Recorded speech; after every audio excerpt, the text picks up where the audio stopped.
Hi, everyone. So here we are live. Hopefully, you guys can hear me okay. So we'll just wait for a few people to show up.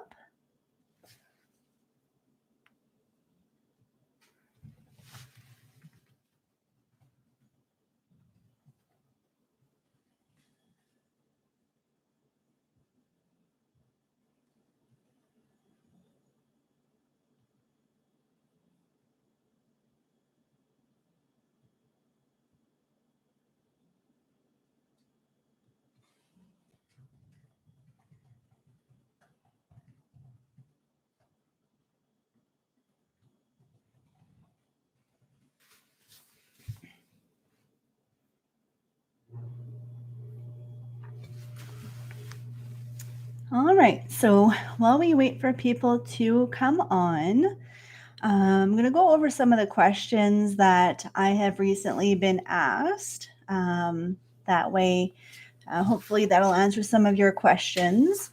This will be saved. So, this recording will be saved. So, if you guys missed it this time, you'll be able to watch it next time when you guys have more time. So, the first question, well, actually, before I go over the questions, I'm going to go over a little bit about myself and where I started, why I decided to start day trading, and what my story is. So while I do that, I'm going to start cooking supper. I have this recipe I want to share with you guys. It's a chicken soup that I'll be posting as well. So it's a recipe that I really enjoy making in the fall because it's very it's really nice to have a soup, and it's really hearty. And soups are often a way to save money if you are on a budget as well. So that's something I usually do a lot of in the fall. So yeah, so my story basically comes from, when I started working in finance, I was working with Royal Bank. That's a Canadian bank here in Canada. And I lived in a small town, so the bank that I worked at was, or the job that I had was working at a call center, because in the town I grew up in, call centers were very big. There was a lot of people that worked in call centers because that was considered a pretty good job. So I'm just peeling the carrots. And so I started working there when I was like in my early to mid 20s. Yeah, early 20s. And I worked there for like 4 years. So because you deal with so many people on the phone, you learn a lot. So although, I didn't really change roles when I was there because there was so much competition in the small town I was in for jobs, that I did very well, though. I was always like on the top of my, group, because we had like different managers in different groups. And part of my group, I always did pretty well in sales. And yeah, so I learned a lot from that. And then, so I did that for about 4 years. And then I moved so this was in New Brunswick. And then I moved to Alberta, because that's what a lot of people from the East Coast do, is they move to Alberta, and in order to get more opportunities. So I lived in a small town, Grand Prairie, Alberta. And in Grand Prairie, I started with Royal Bank as well. So when I worked at Royal Bank, I worked in their branch. So I worked as a teller. And then I did that for a little while. But then I wanted to get an office job and become a financial advisor. So then what I ended up doing is I ended up applying at another bank, TD Bank. And TD Bank is the one that gave me an opportunity to work as a financial service rep is what it was called at the time. So that job involves like doing your mutual fund license, and I'm just going to grab a knife one sec.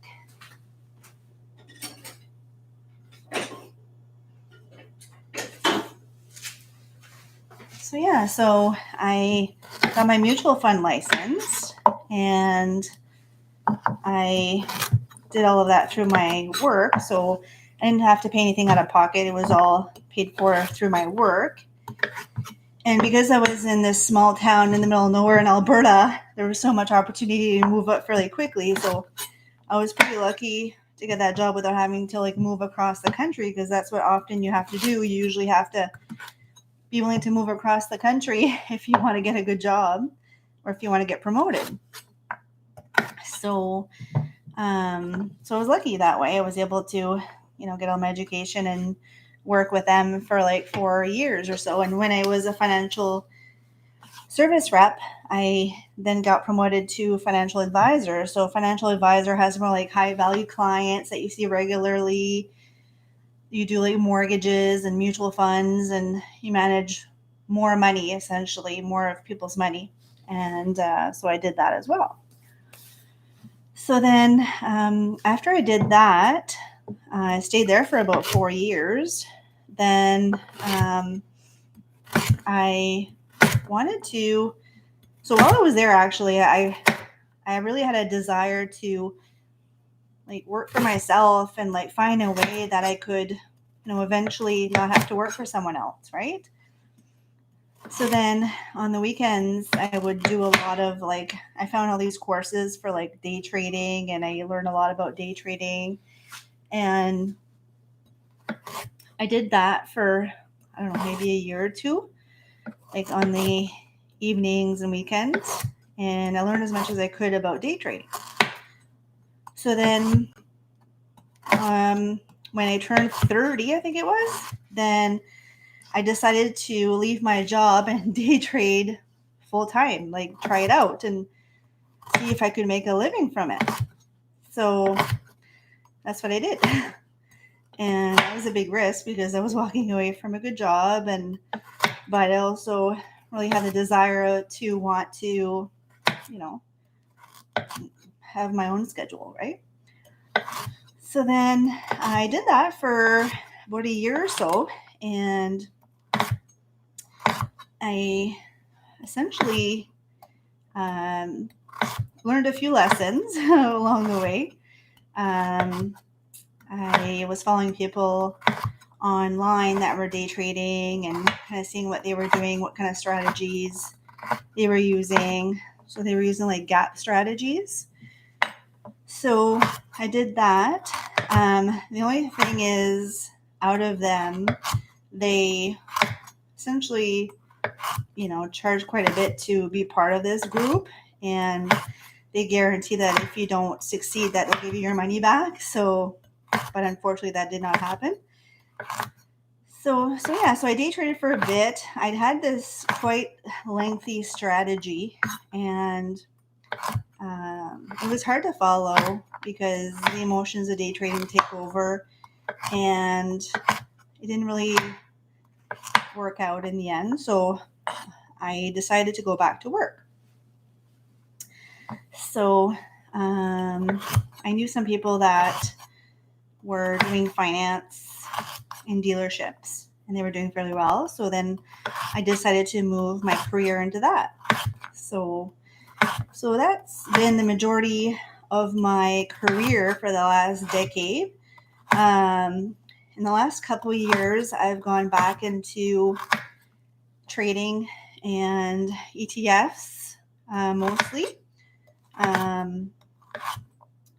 So I am more into like long-term investing, and ETFs like that mimic the S&P 500 or the NASDAQ, because I don't really have that much time to manage it at the moment, and I would rather just put my money in there and let it grow, because that's my goal, is to just let it grow until I retire so I don't have to manage it. But my goal is to eventually get back into day trading. But the problem is back then I was day trading with money I couldn't afford to lose. So you don't want to day trade with money you can't afford to lose, because then, it's involves too much emotion. You want to make sure you have a long-term plan so that when you eventually retire, you have money set aside and it's not just, invested in something that's too risky, right? So that's been you could say, what I've been working on for the last little while. And then I, in the last couple of years, have really been interested in like more of the long-term investing and investing in like ETFs. And I learned so much just on my own. And I thought if I can have a YouTube channel and talk to people about it, then maybe I can help people and they can learn from the things that I've done well and not so well, and the mistakes I've made and the things that I, learned. And so my goal is to always help other people, because I think that's what we should all do, is help other people with the things that, we know. So that has been my previous experience. So now what I'm going to do is I'm going to go over some of the questions that people have asked me. So before I do that, I'm just going to put these carrots in the pot.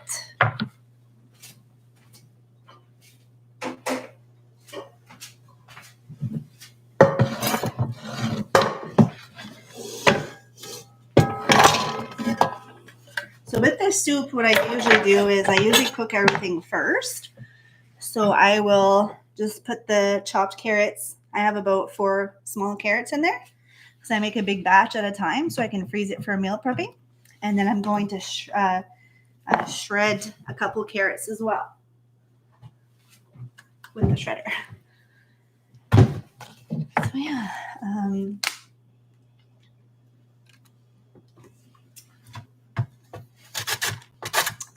First question I'll go over is, how do I invest money on my own? So I talked about this in a couple of my videos in the past.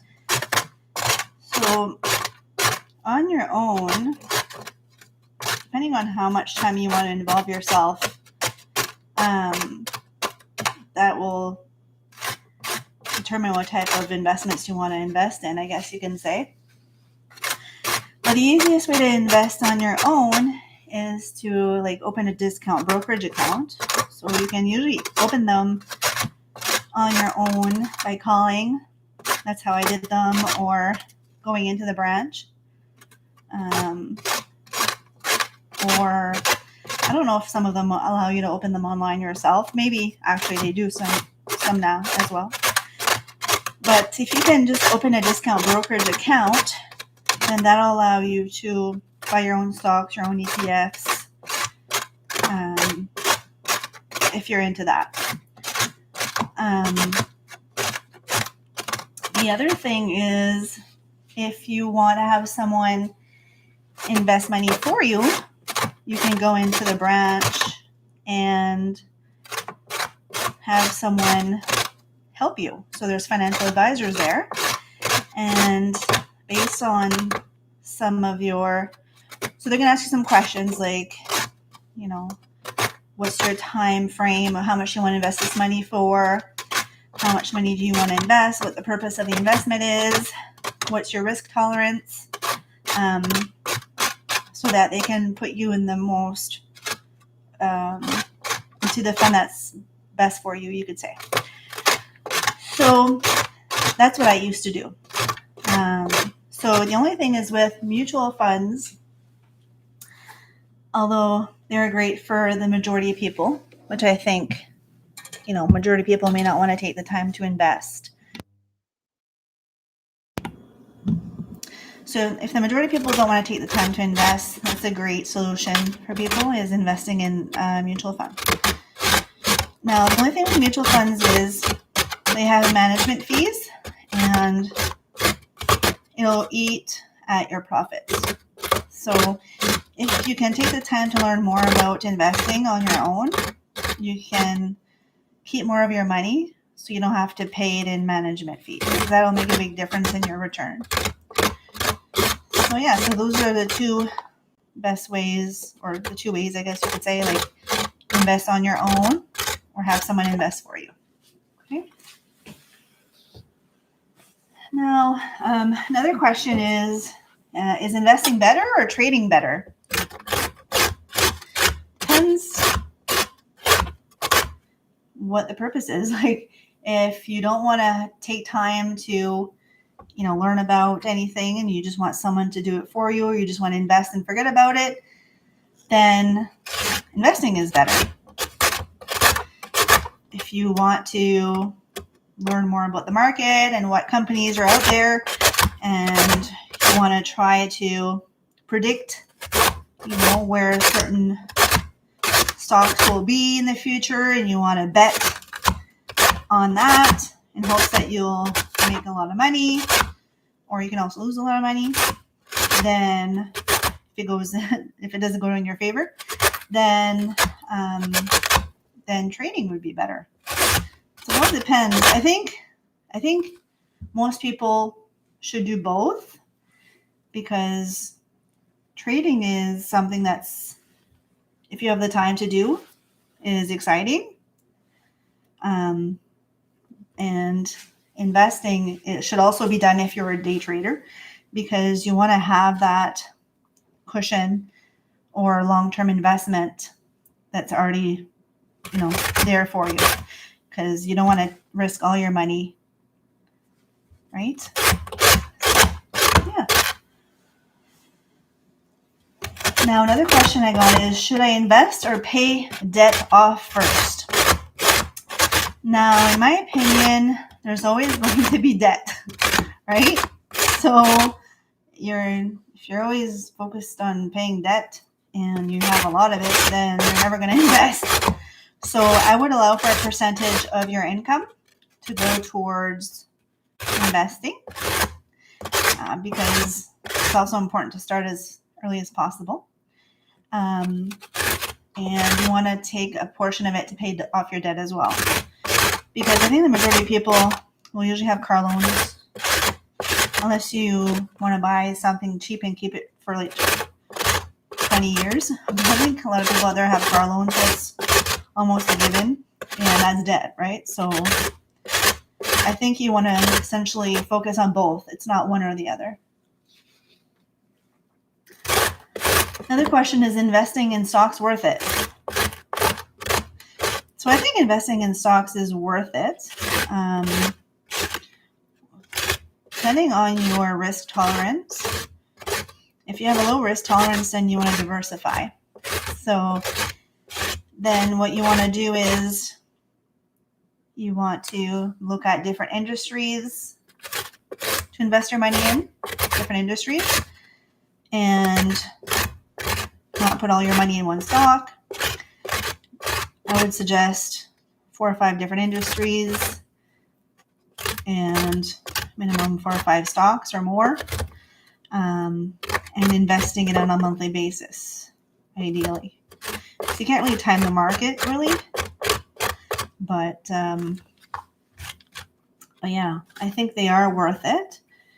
You just need to decide how much risk you're willing to take. And I think what a lot of people do when they start buying stocks is they usually buy, I heard this guy, he said I should buy Apple stocks, and he made whatever. He doubled his money in a year.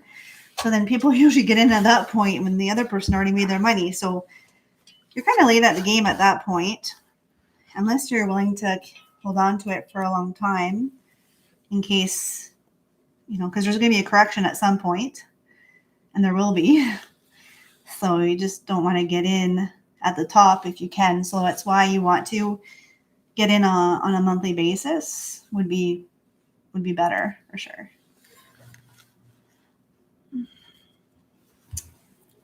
So now that I have cut the carrots, so another thing too is, like I was saying, like soups are more of a budget-friendly meal, and soups are easier to make. So this is quite a hearty soup. So this will be good like for a meal. So you don't have to feel hungry after you eat it. And so I'll go to the next question. What type of investment account should I open? So for the onions next. So investment account, it all depends what the purpose then is for as well. So the type of investment accounts that are out there are non-registered and registered accounts. There's tax-free savings accounts. So it'll be determined on the length of time you want to invest your money in for. So retirement accounts are going to be for retirement ideally. And the non-registered and the tax-free accounts are more for the shorter term. So those are the types of accounts you can open. And it's all going to depend on the length of time you're willing to invest your money in for. Will investing make me rich? So investing in the long term, will eventually make you rich. But investing is not like a get rich quick thing. It's going to take time. And sometimes people can get rich buying stocks if they're lucky. It's not the norm. They're taking a chance. They're betting essentially. The ones that get rich. So over the long time, if you're investing, you will, I think, eventually get rich because of the compound effect. So by investing and leaving it in there for so many years over the long term, that's what will make you rich over time. Now, another question is, should I save money or invest it first? So I think you need to do both. So saving money for a rainy day, saving money for an emergency fund, in case something happens is important. And also investing is important. So usually you should have 3 to 6 months put aside for emergencies. And besides that, the rest, you want to plan to invest. So you want to do both.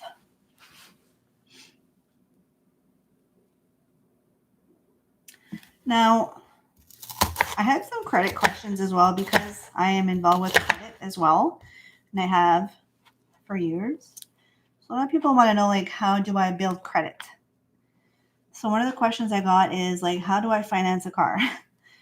So first thing you want to do is make sure you have credit. So having credit to start, you can usually open a credit card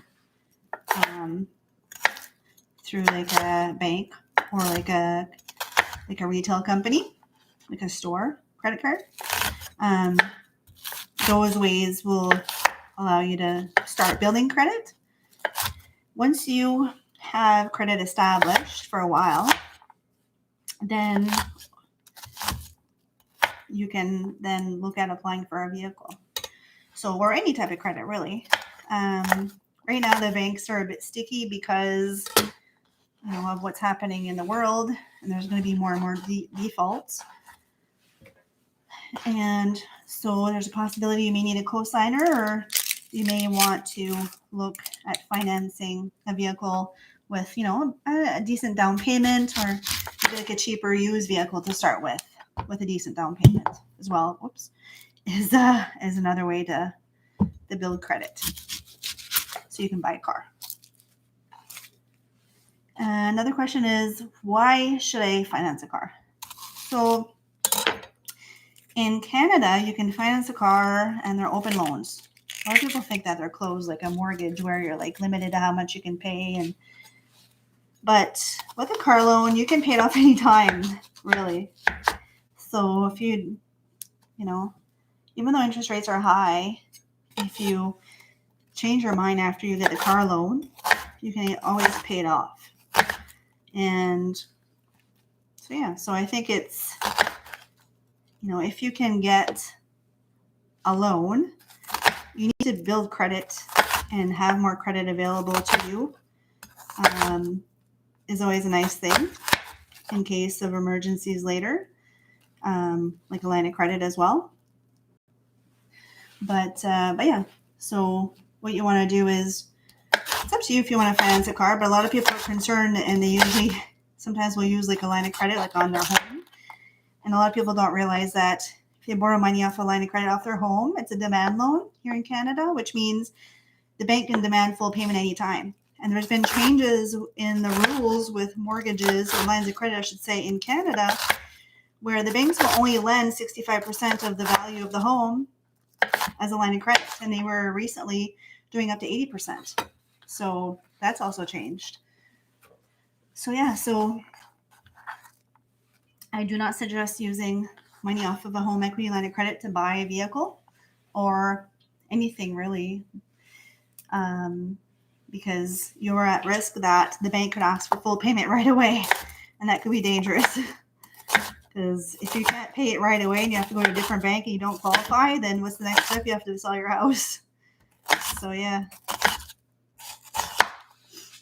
Oh, the onions are getting to me.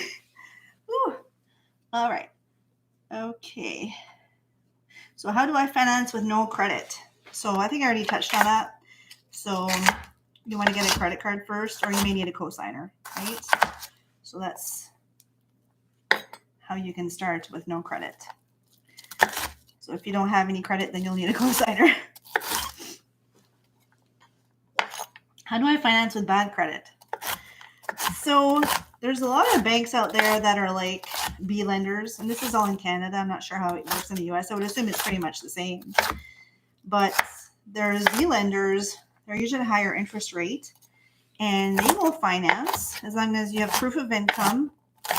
And most of the time they'll need proof of income, and they will give you essentially a payment that you'll qualify for and an interest rate you'll qualify for. And then you have to find a vehicle that fits those parameters. So that's going to be how you're going to get away with financing with bad credit. So people come across situations in their lives that allow or that make them, miss payments, and things happen, divorces, the economy, what's happening today. There's going to be situations where people are going to fall back, and it's not their fault. It just happens. So there's always ways to rebuild, and, banks will give you loans. You just have to pay a little bit more to get one at first. That's all.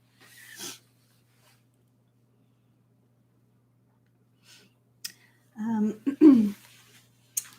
right, so those onions are cut. Next, I'm going to cut celery. I'm going to put a couple stalks of celery in there. I'll just show you. So I just put the onions in there and all the shredded carrots. So yeah, so another question is how do I invest in mutual funds? So mutual funds usually are invested through a financial advisor at the bank.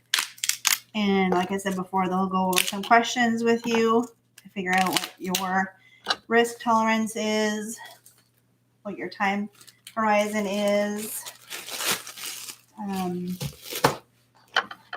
and it would be through an advisor at the bank. So those would be the ones that you would see in order to invest in mutual funds for you. Let me just wash this.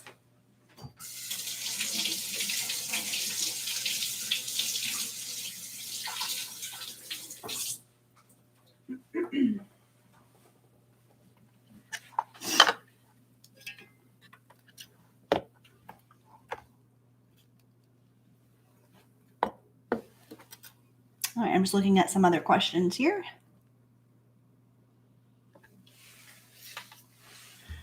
So another question is, I invested money in stocks and almost lost it all. How do I start making money? So I hear that often because people will usually, I think with stocks too, and that's why I'm more of a swing trader when I trade, because when you're swing trading, you're keeping stocks for multiple days, weeks, maybe even months, because I think if you can work smarter, not harder, and you're not analyzing so much, and you're just gonna bug. There's a bug.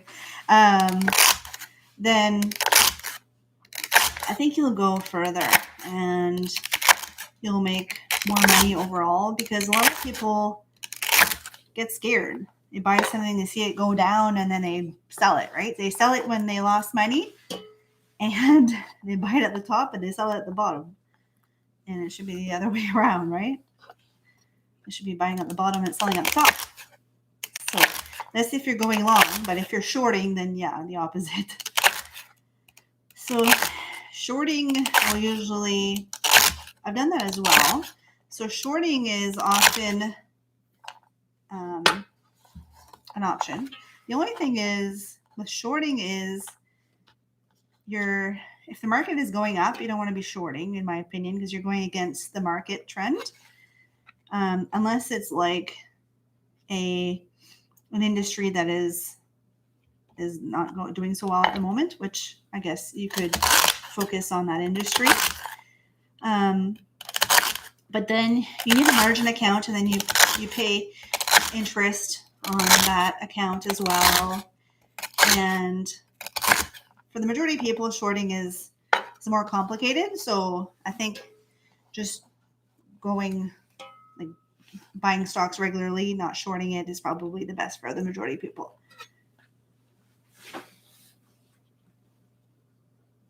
So yeah, so if you have, bought stocks and lost it all, I would focus on just learning more about buying stocks. Don't listen to what this person says. Oh, this stock is going to go to the moon. You hear that. This stock's going to go to the moon. But how do you know it's going to go to the moon? You're just speculating. Although you believe it should go to the moon, it doesn't mean it will, right? So that's why some people do technical analysis, which is more of what I did and do, because technical analysis will allow you to read or understand the trend and be less focused on the news and on speculation. You're only buying when you see the movement happening, instead of just buying in hopes that it's undervalued and other people see the undervalue and buy it and then it's going to go up, and so yeah. So I would focus on doing, educating yourself more when it comes to buying stocks, and decide if you want to be day trading or if you want to keep your stocks longer. And if it doesn't work for you and you're done, then just focus on investing over the long term. So you can always put money in ETFs or mutual funds, and at least it'll be invested for your future that way. And when you're ready to get back in, then you can get back in.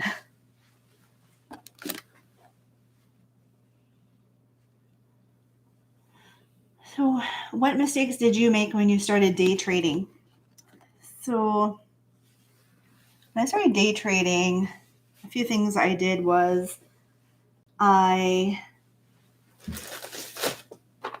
invested in these people that were going to help me make money, and I ended up not making money. So that's one of the things I lost money on. Also, I was seeing it more as gambling, because I was like, how do I make money quickly? How do I make a living off of this? I didn't have enough money to make a living off of it. So I was expecting doubling my money every week. And that's not the usual, common process. You're not going to be doubling your money that quickly. So I think if you're more focused over the long term and being consistent, just weight loss and going to the gym, for example. So you're not going to lose 20 pounds overnight. It's going to be 1 pound at a time. It's going to take months to get there. So you just want that consistency, because people just want a quick fix or that quick result. But with anything, it takes time, right? So I'm just going to put this on the stove. So this is what it looks like so far. So I'm just going to add some olive oil,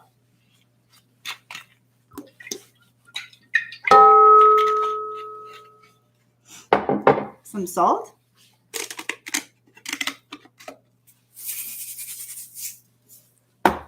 and some, this is dash. That's one of the ingredients that it's salt-free and it makes the soup taste really good. So I just, dump it in there. I don't even measure. All right.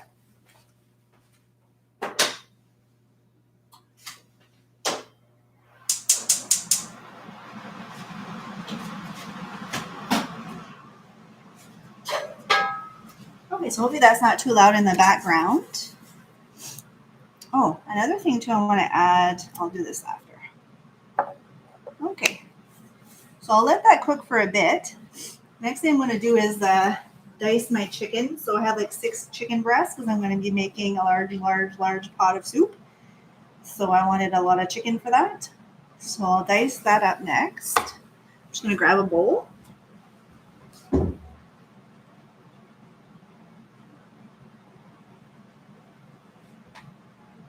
I'm just going to grab another plate.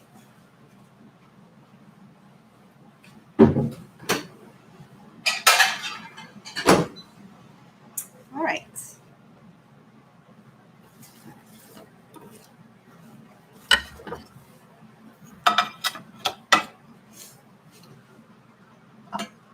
I'm just going to get rid of some of this onion peel and stuff like that.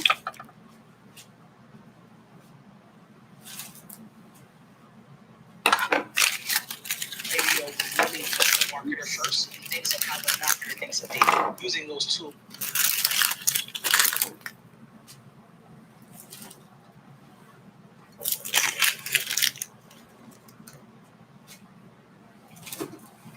All right.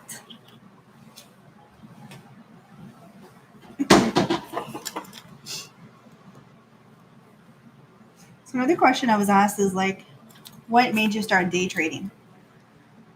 So I started day trading. The main reason is because I wanted to be more in control of my schedule. So I wanted to be able to do something that would allow me the freedom of having my own time. So I didn't want to have my time controlled by someone else. I wanted to have access to my own time, my own freedom, because time is valuable and I wanted to have more control over it. So that is one of the biggest reasons I started day trading. I wanted more flexibility over my life, and I think that's what a lot of people strive to do. It's not easy though, that's for sure. It takes a lot of time, and so that's why you have to put in the time and effort to build something so that you can have your own company or do your own thing that makes you money so that you can eventually leave, your day job over time.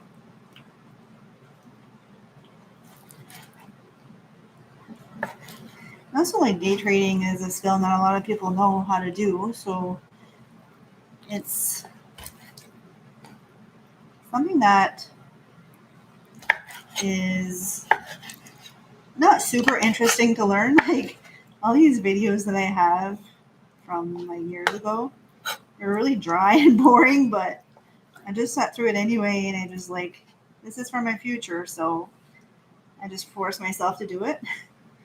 But there's so much more interesting ways to learn how to trade now because you can learn off of YouTube, for example. So when people make it more and more interesting to watch than just like boring, like retired men that talk about trading, basically is what those people are in those videos that I learned from. Like, it's all these retired like men that are in their 60s. And nothing wrong with retired men in their 60s. It's just, it's nice to see people like that I follow as well, like women in the industry that trade or talk about investing, and it's motivating because I can I have someone that I can look up to, and it's nice to see that, right?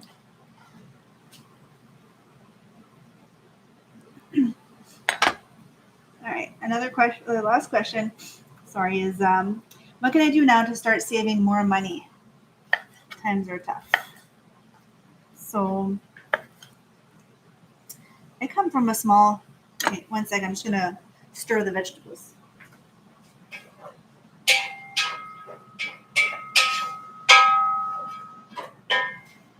So yeah, so I come from a small town where times are always tough pretty much. So you want to always find ways to save money because there's not a lot of money to spend. So I grew up buying from used clothing stores. That was common. You know, we would always find ways to save money.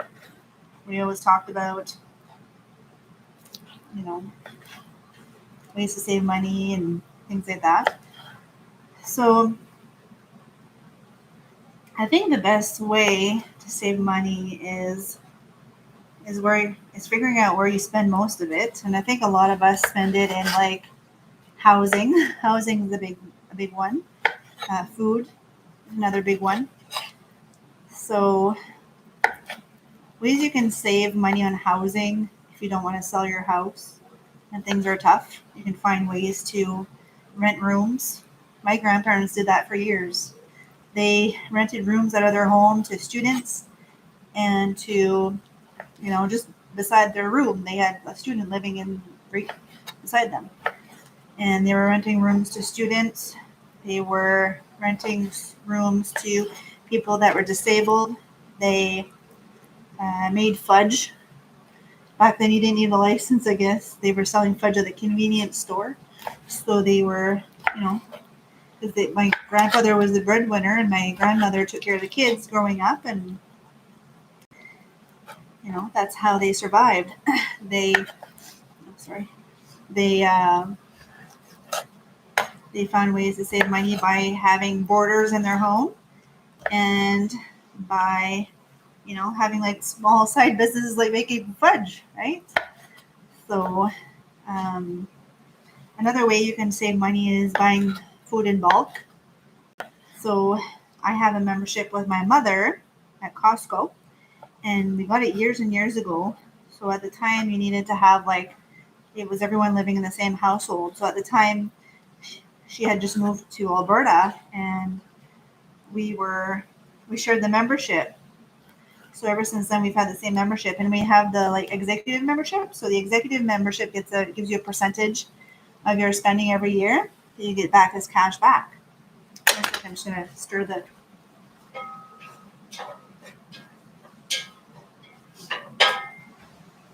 So yeah, so this membership gives you a percentage of your money, the money you spend, back in cash back every year. So this membership pays for itself every year, and we may get an extra $20 or something like that, or maybe be short a couple bucks for the membership, but basically it pays for itself. I don't think it wouldn't pay for itself if we were just one family, one house, one household. But because we're two households and we're four people, then it pays. Unless I had more people living in my home, then maybe it would pay for itself. But for four people, it pays for itself in two households. So I usually buy a lot of frozen things there because really it's cheaper. Even if you go to Walmart, the amount of money you spend on a bag of frozen peas is going to be more expensive than what you're going to get at Costco. And Costco has organic options too, which is even better, right? So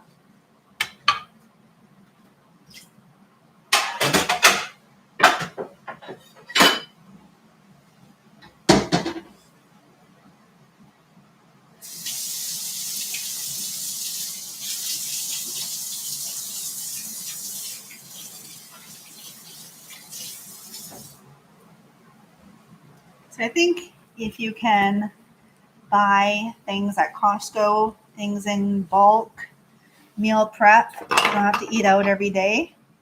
You can make your meals in advance. I usually try to do that once a week or once every couple of weeks. I make enough food and they just freeze it in glass jars. So it's already ready in the freezer. So I just grab it from there. So I don't have to worry about making or eating out every day. So that saves me money. Another way you can save money as well is just finding out like where you're spending your money every month and seeing how you can change that. So if you're spending a lot on fuel, I mean, fuel is expensive too. You can maybe ride share with other people. You can maybe look at getting a cheaper car that's cheaper on fuel. I remember back in the day, I was living in about 20 minutes from my work, and I didn't have a reliable car. So the money I was spending on fuel, I ended up buying a used Jetta TDI. So it was like a diesel car. And the amount of money I was spending on fuel on the diesel car with the payments came to about the same, if not cheaper than what I was spending before on the small truck that I had that wasn't reliable. So, that's another way you can maybe try to save money.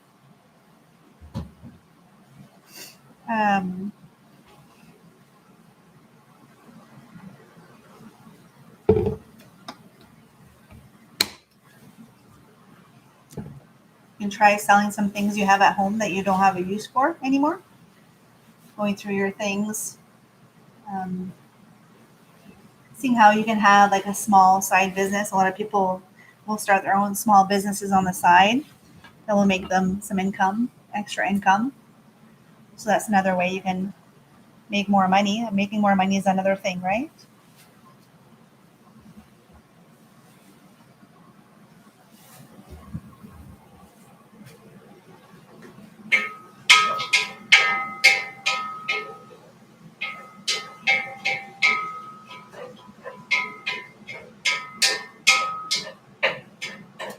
So while this cooks, I'm going to add some chicken in there to have that cook as well. Just made some room in the pot.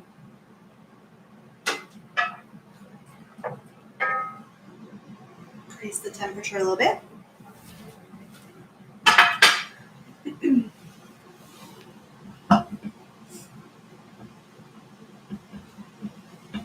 I'm hoping this mic worked well because I wasn't sure if this was going to work, but I'm hoping you guys were able to hear me during this entire video.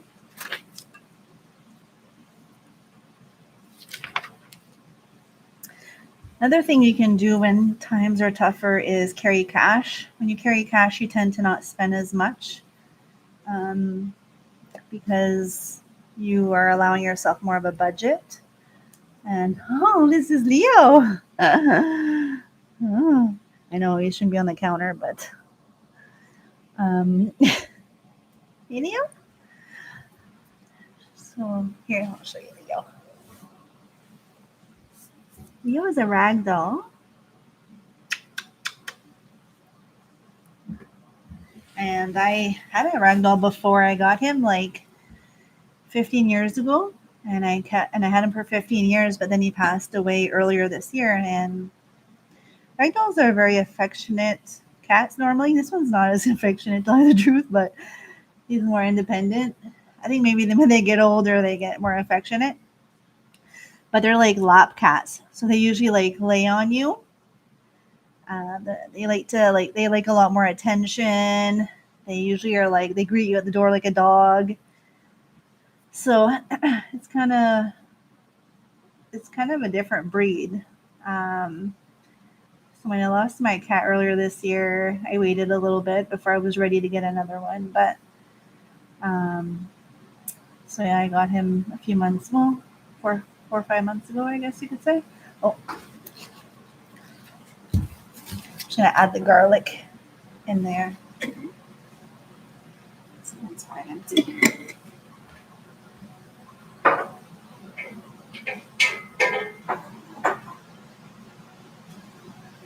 So this is really nice garlic. Like if you don't want to buy real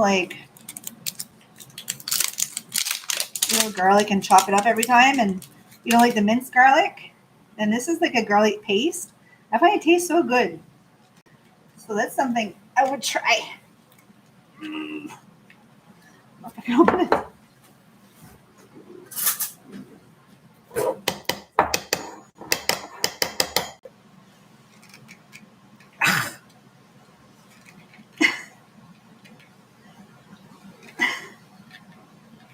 Nope. Might try running it under water too. Might have to do that. Or hot water, one sec.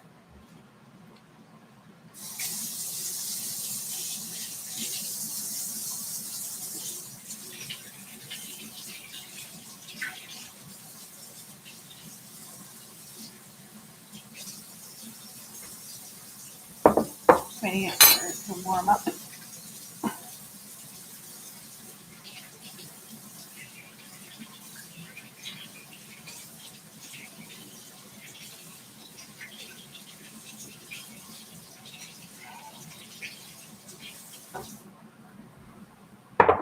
Let's see.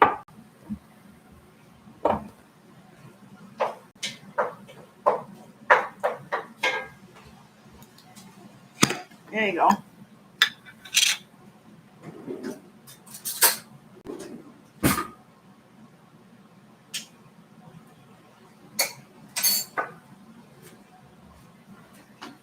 So I just put like a couple spoonfuls of that in there. You want to still like the butter.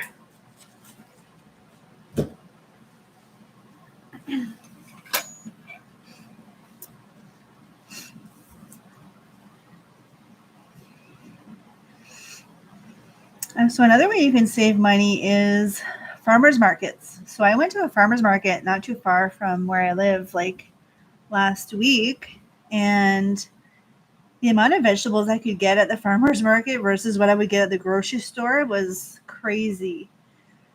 So I could get like an easy 5 to 10 times more quantity than what I could get at the grocery store. So it was it's very much worth it to go and check out farmers markets, and then you can prepare those and freeze them for a later time.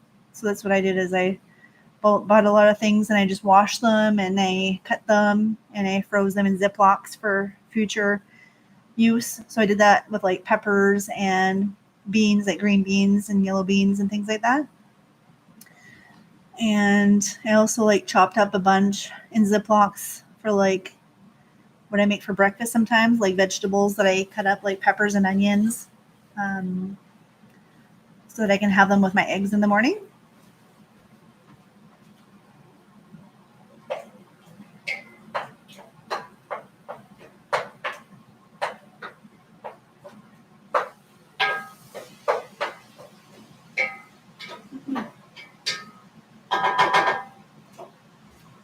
Yeah, so that's a way you can save money, is go to the farmers markets. I already mentioned buying secondhand clothes, secondhand off Kijiji or whatever websites people are selling secondhand stuff on. You can save a lot of money. People sometimes will give things away. So that's another way to save money. Another thing recently I discovered on my vehicle is eco mode. So eco mode allows me to save on fuel mileage. So I saved almost like 2 liters per 100 on eco mode versus what I would be just regularly. So it allows me to go on a tank of fuel for longer. So the fuel price is up there. Check to see if your vehicle has eco mode.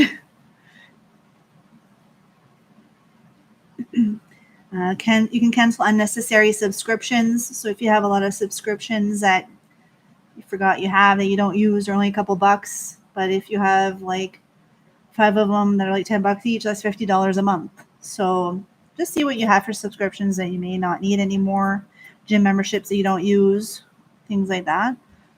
That might help you save, on your expenses.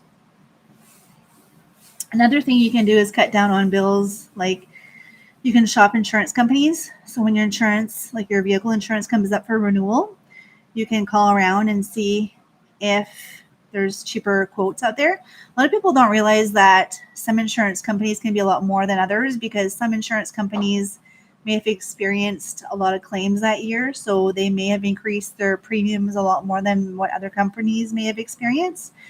So it's really worth shopping around, because you could save hundreds of dollars a month if you find a different company that could be cheaper. So that's really important. Same thing with like your cell phone company and hydro company. So cell phone companies, usually if you call them and you say, I can get this offer elsewhere, they want to keep your business. So they'll usually, give you a deal. That way you don't have to switch companies. They want to keep your business. So they'll always give you a deal if you give them a call. So you just have to call, shop around, call them, see if they want to keep your business. Hydro companies here in Canada, although there's a lot of companies out there that claim that they can save you if you go through them, and they can lock in your rates and things like that. I don't know if, this is just, sorry, there's a bug there. So a lot of people don't realize, and this is my opinion, I think that a lot of these are like scams, because you might be locking in at a higher rate, even though they think it's like a lower rate. And then, I don't know, I just think, if even equal billing, I think is probably a good option through your provider, if you want to have a budget. But sorry, I have to get rid of that bug. But yeah, so that would be something to look into. Hydro companies and what they charge for electricity. 1 second, I'm just going to check on the vegetables.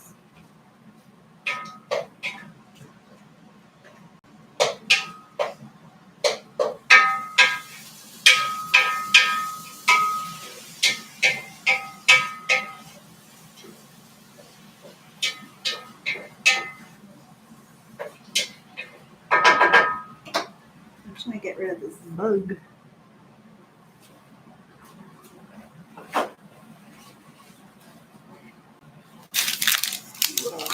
Oh. All right, that's gone. One thing when I was growing up is I was always told as a kid, turn off the lights when you get out of a room, because if you pay for hydro, you don't. So I always grew up, having to turn off the light. So one thing you can do, just remember to turn off the light when you get out of the room, right? You'll save on electricity that way, and just to be more aware where you can save your money, right?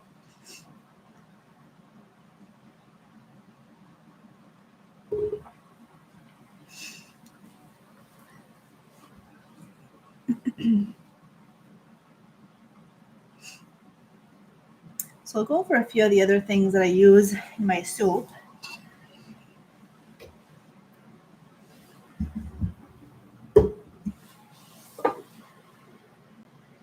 So I'll be using chicken broth as well. Paste.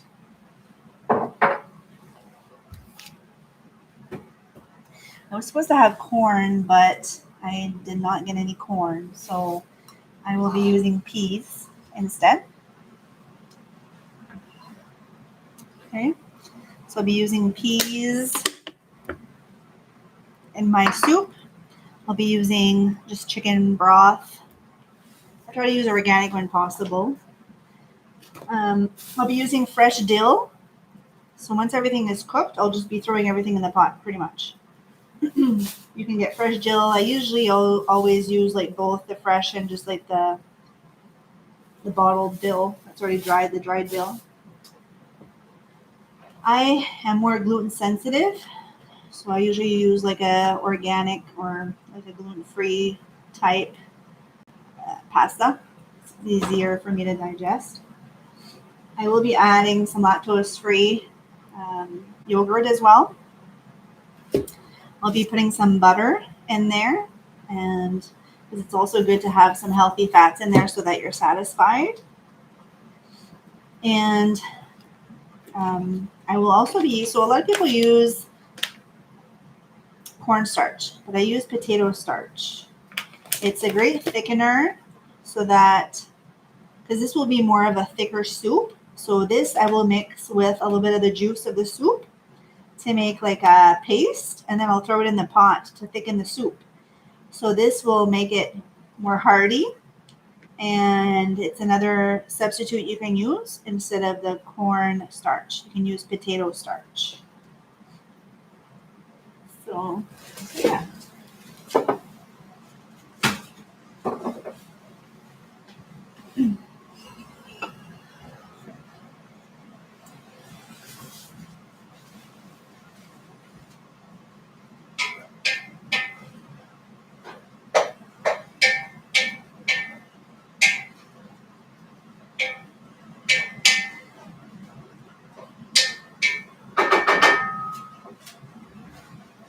This is almost cooked, so I'll show you what it looks like.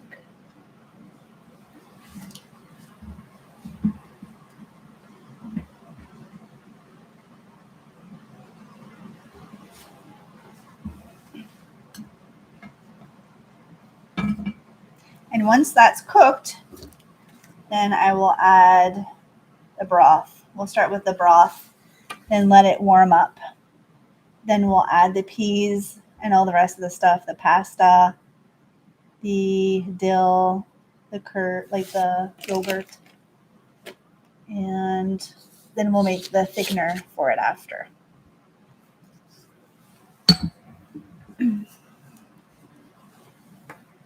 So I think a lot of people are experiencing expensive home ownership. So I think some people as well, depending on what their interest rates are, if their mortgages come up for renewal and it increase their mortgage payment by $1,000 a month or whatever it is. I have friends that have experienced that. Then that might be a time to assess to see if it's worth you keeping the home, if you could sell it at a profit. And some people are doing that and then renting in hopes that they can get back in later. So that might be another thing to consider doing if things get tough. Or also downsizing your car. Like I mentioned earlier, is another way that you might be able to save money there as well.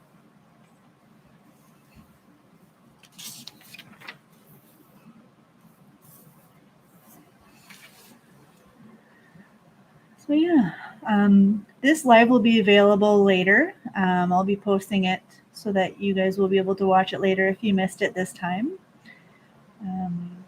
I would love to hear like any questions you have that maybe I didn't answer that I can send you guys a response on, because I'm here to help in any way I can.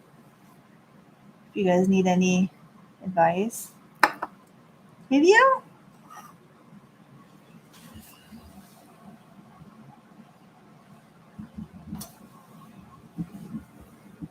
Get out of the way.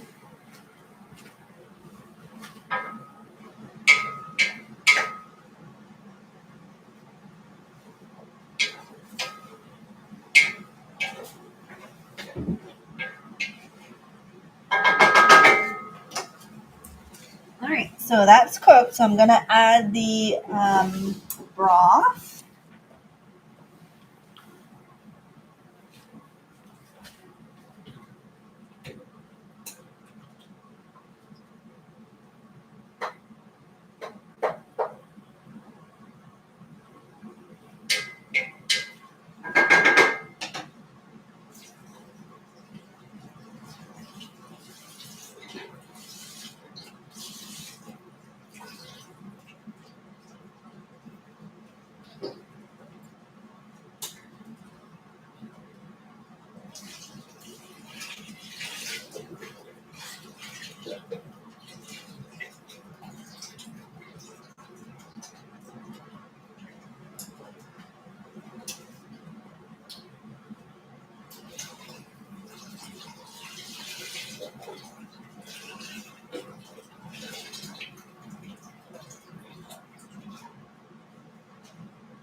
this is what it looks like. Show you guys, okay?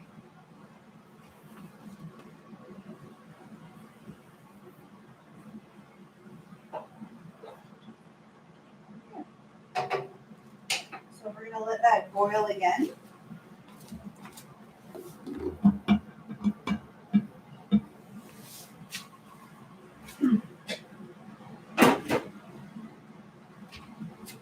And once that's boiled, then we will add the pasta. So yeah, so that's pretty much it. We're just gonna add the pasta, a little bit of the yogurt, the fresh dill, probably put about a half a cup of butter in there. And we'll make the potato starch thickener and add the peas, and that's your soup. So yeah, check in recipes and Pinterest. This is where I got the recipe. I've been making it for years now. I really enjoy it. It's really good. I'll be making it again probably later this year, and it's a great way to save money. It tastes good. Like, make things that you enjoy, right? So if you can make food you enjoy, you'll eat it, and you'll save money at the same time, and it'll be healthier because you won't be eating all the miscellaneous ingredients that other people, or takeout will have, right? Eating at home is much healthier because you know what ingredients are in your food. So, and you can save money at the same time. So you just have to take the time. And if you don't have time during the week, just make it in advance, make it once a week. That way you don't have to cook every day. And if you have long work days, all you have to do is just grab it out of the fridge or the freezer. So that's been kind of my go-to when I realized that I was spending a lot of money on takeout and I wasn't, getting any healthier. So I started doing that myself years ago. So yeah, so I appreciate you guys watching, and make sure to comment on this video so that I can answer any questions you guys have. Make sure to like it, subscribe, and I'll hope to do one of these again sometime soon.